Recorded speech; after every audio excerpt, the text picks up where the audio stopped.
Hello, my name's Julie Jackson. I'm a retired nurse, but I'm still working on the bank at ULHT and the BMI and the hospice.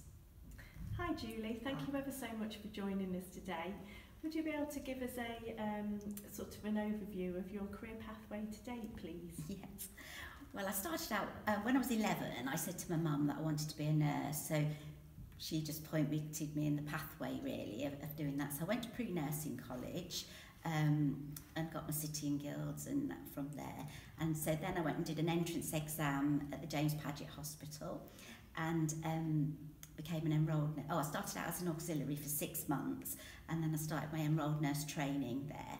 When I qualified, I went to work in a recovery room for about a year and then I moved to Lincoln.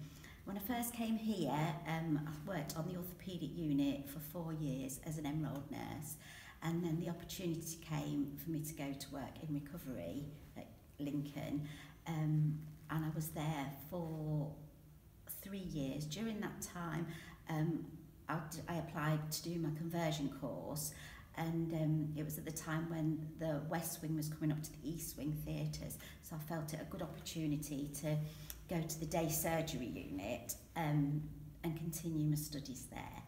So I started out as a C grade then and did my conversion course and became a D grade, and then got my conversion course, became a staff nurse in 1992, and then I continued on the day surgery unit for 15 years, became an E grade, and then when we came into banding, I became a band 6.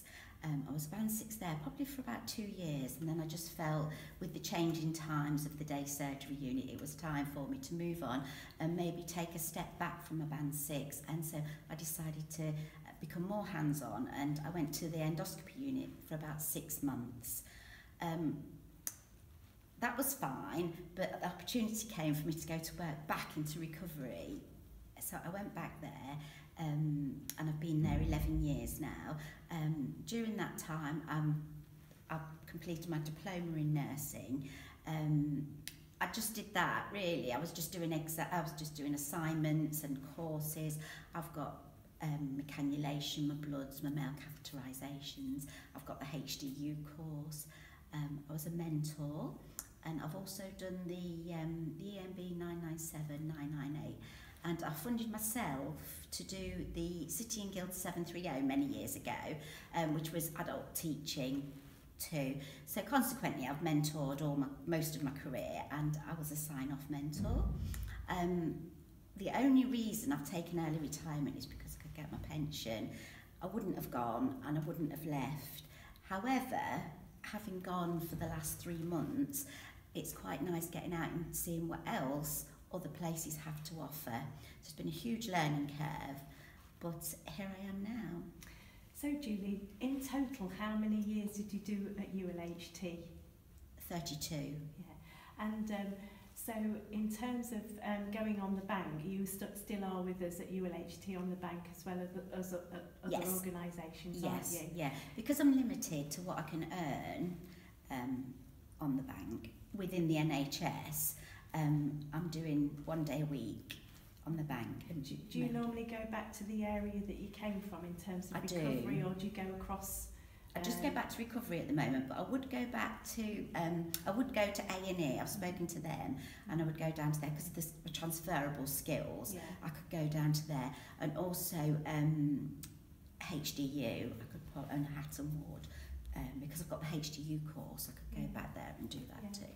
So, if we're actually looking at stuff around retire and return to support our workforce from a ULHT perspective, would there be anything that you could suggest that would make it easier in terms of, getting staff to return following, their decision to retire? I think for me personally, it was I would have gone for a contract, but we do on calls, and it was a case of you came to work at 8 o'clock at night, you worked till 1 o'clock. if there was work to do, you carried on doing it. If not, you came back to work 11 hours afterwards. And I did feel, particularly for me, mine always had to go on my day off, because I knew, say if I finished work at 5 o'clock and came back at 4 o'clock in the morning, 4 o'clock in the afternoon the next day, I wouldn't be awake enough, not at this age, because I do think you do get more tired, as you get older, and like recovery is not a particularly physical area, it's, you know, it's a lot more thinking, and I just felt that if you made a mistake, nobody's going to say, oh, you were tired, you know, you should say something about it, and the only way you could not do the on-calls was to go to occupational health, but there's nothing the matter with me, so I couldn't go there and say, I just feel that I can't do them. So I think if there was like maybe, not a cut-off point, but somewhere where you could go, say at 55 when you did retire, and say, I would really like a contract, but I feel that I can't do this, because I would have gone back to my old job. If that was the case. Yes. And also I think with them restricting you until you're 60, not being able to work anymore, I would never have gone for any other jobs. So although it's been a great opportunity, I wouldn't. You would have stayed with the I would have stopped where I was. Yeah. I would have. I would have. Thank you, that's really helpful, and we can sort of look at that separately. So in terms of your career development, obviously you've gone from like junior staff nurse through to senior staff nurse, and you were also, you know, sort of the department sister, weren't you? In terms of each of the roles, was there any particularly that you liked the best? Yeah, I did like working on the day surgery unit as a band 5.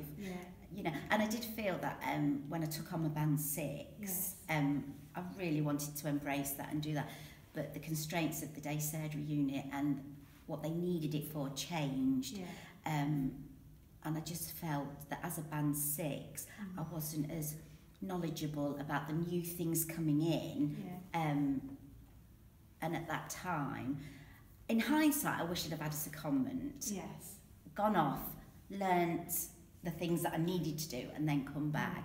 So I do feel probably I did run away. However, by doing that, I've done a lot more, you know, and going down the critical care route's been great, and I do enjoy that. So if you're going to give advice to new members of staff or people who are thinking, so just embarking on their careers, about their pathway development, what advice would you give them? I'd probably say just embrace it all, really. There's not a lot you can change, so just try to just enjoy your job, care for your patients. You're never going to be rich, but you're going to have a nice life. You have to make your life choices of what you decide to do.